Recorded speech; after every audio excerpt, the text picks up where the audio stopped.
بسم الله الرحمن الرحيم اللهم صل على سيدنا محمد وعلى آله وصحبه أجمعين لا حول ولا قوة إلا بالله العلي العظيم ربنا آتنا في الدنيا حسنة وفي الآخرة حسنة وقنا عذاب النار. The author is now going to move on to the next section, which is Babu Salat al-Janazati, in which he's going to talk about the funeral prayer and how it's performed, and the specific du'as that can be mentioned during the Salatul Janazah. And so the author starts off by saying, was Salatul Janazati fardun al-Kifayati. The first thing that he mentions is the ruling of the funeral prayer, and he says fardun al-Kifaya, meaning it's fard kifaya, meaning that it's a communal obligation for the Salatul Janazah to be carried out on the person, on the deceased person. So as long as at least one person prays the Salatul Janazah, then the obligation is removed from the rest of the people. So that's what they mean by fard. That's what he means when he says yani was Salatul Janazati fardun ala al-kifayati. And then he goes on to mention the arkan, the things that are necessary in order for the Salatul Janazah to be sound. So he says وَأَرْكَانُهَا أَرْبَعَةٌ. He says the arkan are four. An-niyyatu, the first one is the niyyah, and what we mean by niyyah is to the niyyah that one is praying for the deceased. So when a person is praying Salatul Janazah, they should have the niyyah, and the niyyah should be specific, because the Salatul Janazah differs from the any other prayer, because regular prayers have sujood and ruku', whereas the Salatul Janazah doesn't have sujood and it doesn't have ruku', as we'll see later on. And then he mentions wa arba'u takbiratin, and 4 takbirat. So in the Salatul Janazah prayer, we're not going to have any ruku' and sujood. In fact, the reason why we have 4 takbirat is according to the some of the ulama, they say that the reason why we have 4 takbirat is because every takbir here is going to be a replacement for the rak'ah, for the rak'ah. So we don't have rak'ahs because the whole prayer is standing. So the 4 takbirat here are all obligatory, not like the normal prayer where it's sunnah. In the janazah prayer, all 4 of these takbirat are obligatory. So the 4 takbirat, meaning the takbiratul ihram and the other 3 that follow, doesn't mean the takbiratul ihram and then another 4. So he says arba'atun an-niyatu arba'u takbiratin wa du'a'u baynahunna, and making du'a for the deceased between every takbir. So between every takbir, you're going to make a du'a for the deceased. Then the 4th one that he mentions is was salam, meaning the taslim. Making taslim is also the 4th obligation. So he mentioned that the obligation are arba'ah, but other books mention that the arkan are khamsa, adding qiyam, meaning that standing for the Salatul Janazah is obligatory unless a person doesn't have the ability to stand. So as he says 4 here, make a note that the 5th one is al-qiyam, standing for the Salatul Janazah is also a rukn for anybody who has the ability to stand. So we did mention the dua, and that the dua is obligatory. And as we know, we mentioned what the takbirat is, what's obligatory, that a person has to have the intention of Salatul Janazah, and we mentioned the arba'u takbiratin, and we mentioned the salam. All those are clear. But when we mention the dua, then what kind of dua and how much of a dua is considered sufficient in order for me to get to fulfill the obligation of making dua? And that's why the author says وَيَدْعُوا بِمَا تَيَسَّرَ. A person should make dua بِمَا تَيَسَّرَ, what is easy for him. And what does it mean that what is easy for him? Any type of dua that a person were to say, that would be considered a dua for the deceased. For example, Allahumma aghfir lahu warhamhu. Allah forgive him and have mercy on him, that would be sufficient. So that's what he means by yad'u bima tayassara. So a person could use that dua between every takbir, and that would be sufficient. But then he goes on and says, wastahsana ibn Abi Zayd fi risalatihi. But then he said that Ibn Abi Zayd preferred a specific dua, which is the dua narrated from Abu Hurairah, and he's going to mention it at length. So what I'm going to do is I'm just going to read the dua, and a handout will be presented so that those who don't know Arabic language can follow the translation and the transliteration. So through this long passage, I'll just read the dua in Arabic without the translation, because the handout in itself will have the transliteration and the translation of the meaning of the Arabic. So he says that Ibn Abi Zayd fi risalatihi an yaqula, that you should say Alhamdulillah alladhi amata wa ahya, walhamdulillah alladhi yuhyi al-mawta, lahu al-'azamatu wal-kibriya'u wal-mulku wal-qudratu wal-thana'u, wa huwa ala kulli shay'in qadir. Allahumma salli ala Muhammadin wa ala ali Muhammadin wa barik ala Muhammadin wa ala ali Muhammadin كما صليت ورحمت وباركت على إبراهيم وعلى آل إبراهيم في العالمين إنك حميد مجيد.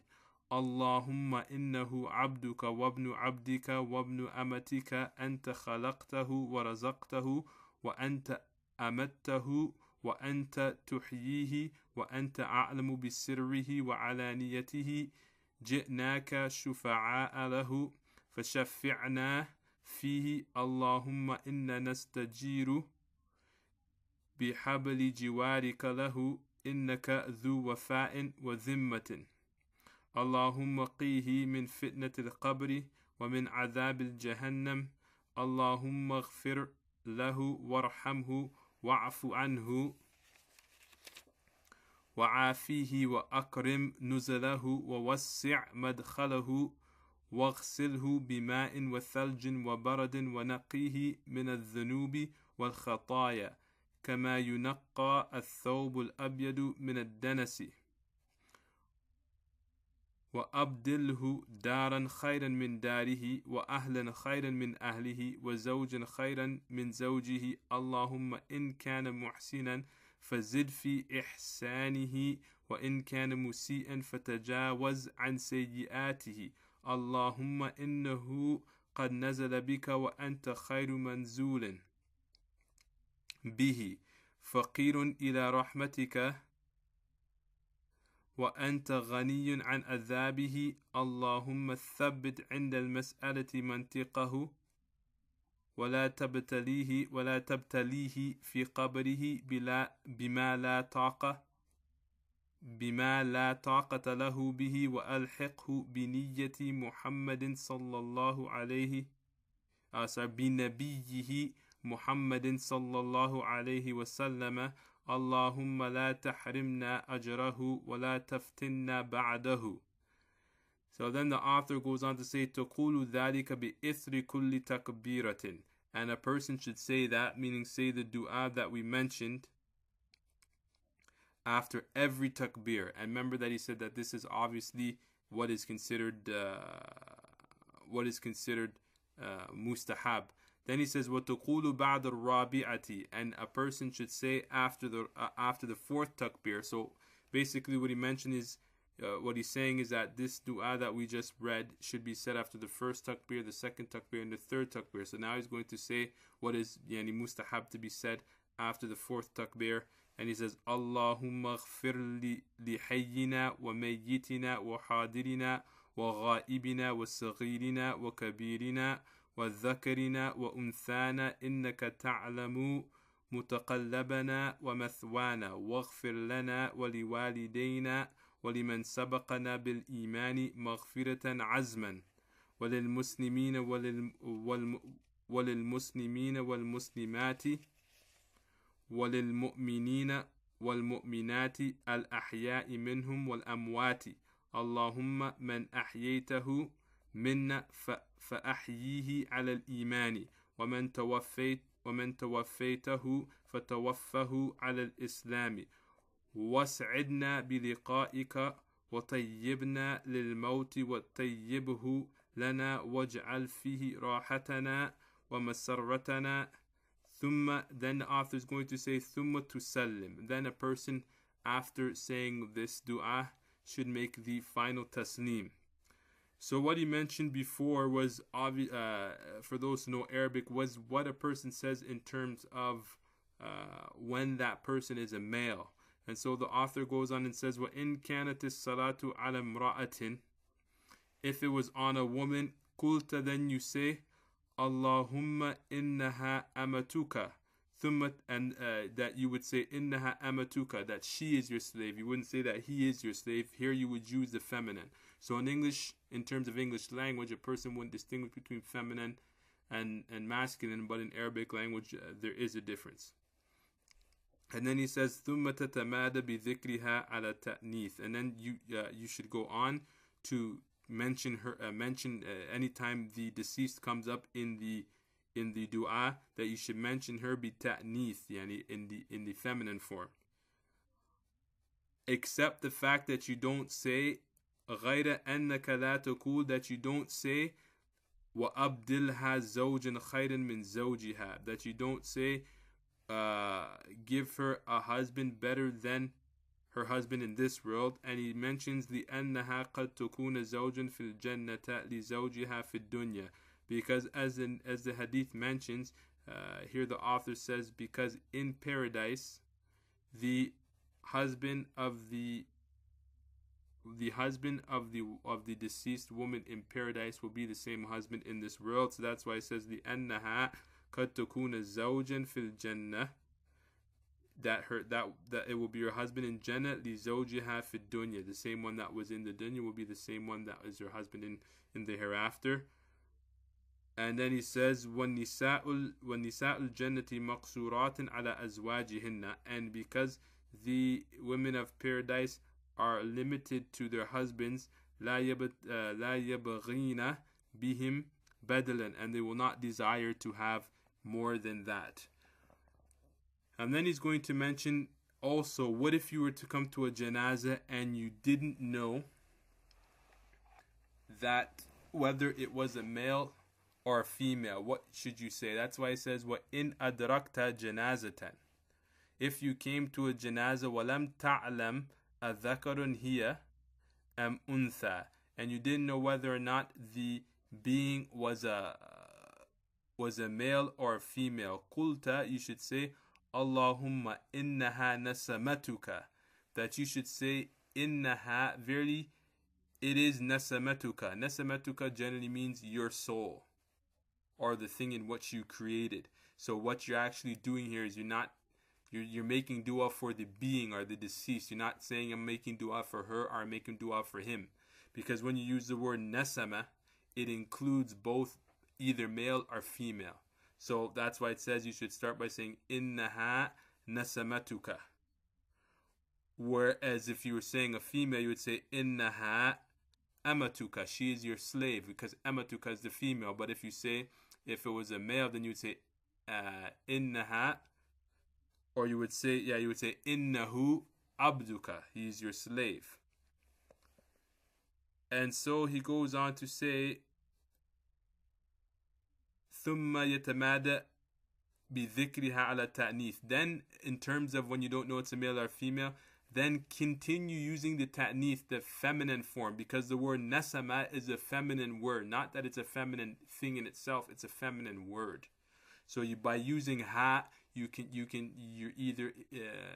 intending that actual being, whether it's a male or it's a female. And he clarifies that by saying the an-nasamata, because the word nasama tashmalu dhakara wal untha, it includes both male and female, so it's not specific to a gender.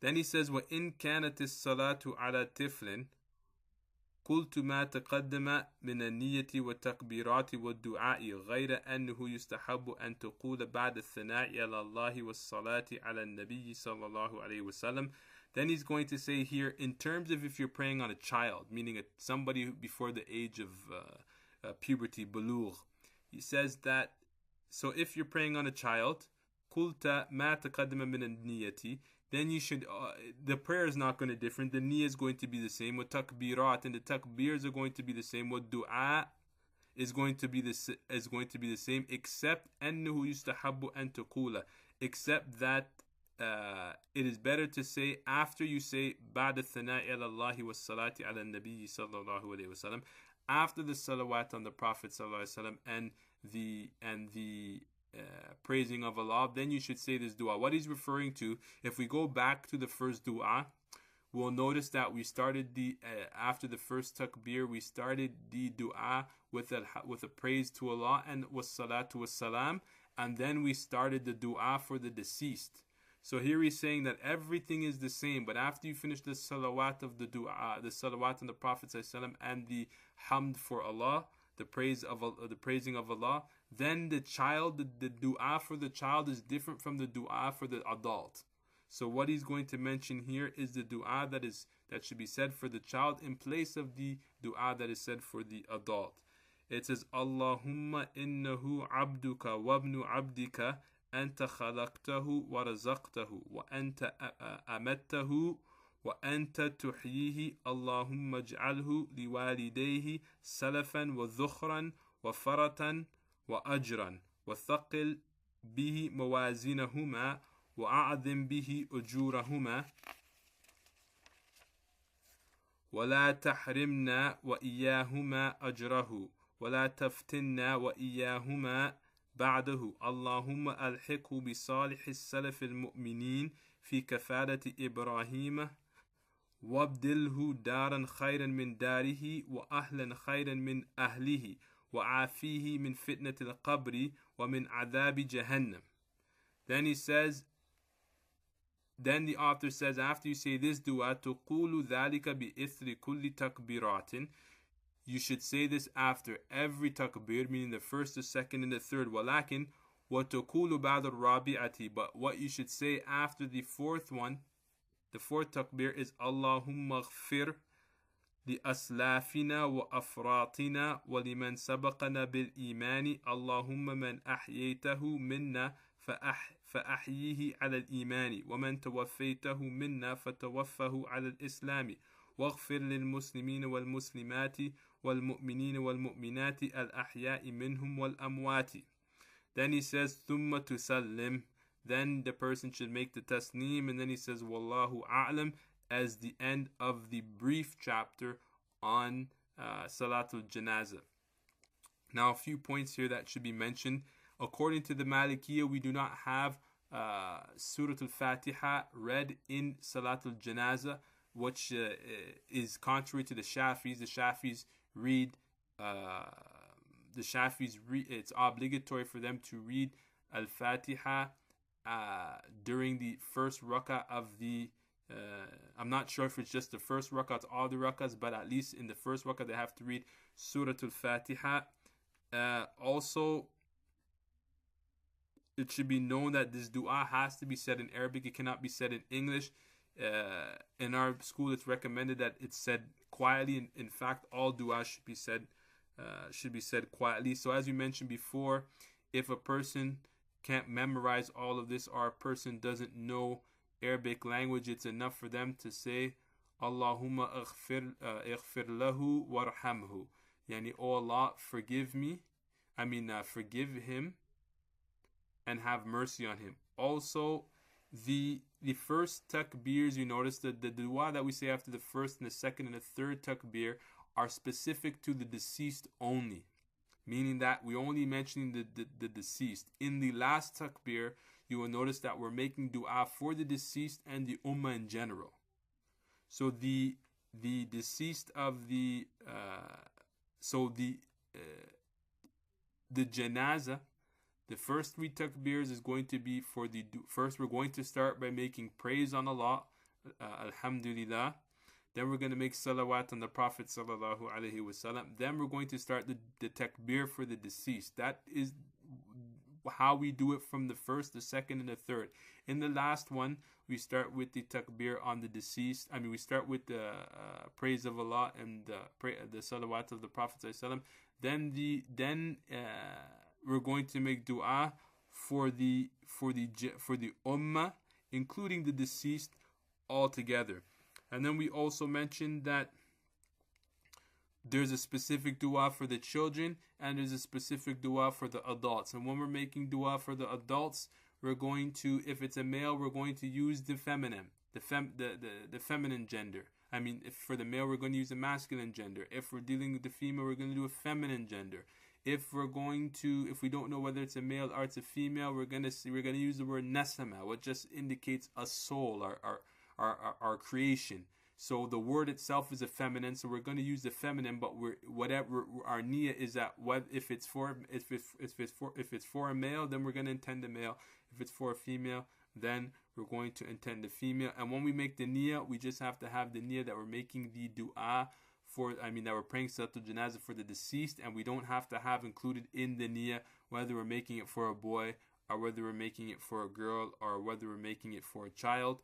And so this is the general things that apply to the Salatul Janazah. And since it's a very basic book, he keeps it basic. In more advanced books, you have a lot more things to consider in terms of burying lots of people in one coffin or in one grave hole, or the question of washing the body when they're burned. You have all kinds of different masal. Or what do we do if we bury him? We don't know whether the person's actually a Muslim or a non-Muslim, and what's the ruling of washing the body and wrapping the body, and how should it be done. There's still lots of more ahkam, but the point of this text is to cover what is sufficient for a person to know how to go to the masjid and pray the Salatul Janazah, or wherever the Salatul Janazah is taking place. So, Allahumma salli ala Sayyidina Muhammad wa ala alihi wa sahbihi ajma'een. That is the end of the lesson. And as I mentioned, the transliteration and the translation of the du'as that were mentioned are provided in a document accompanying this audio. Assalamu alaikum wa rahmatullahi wa barakatuh.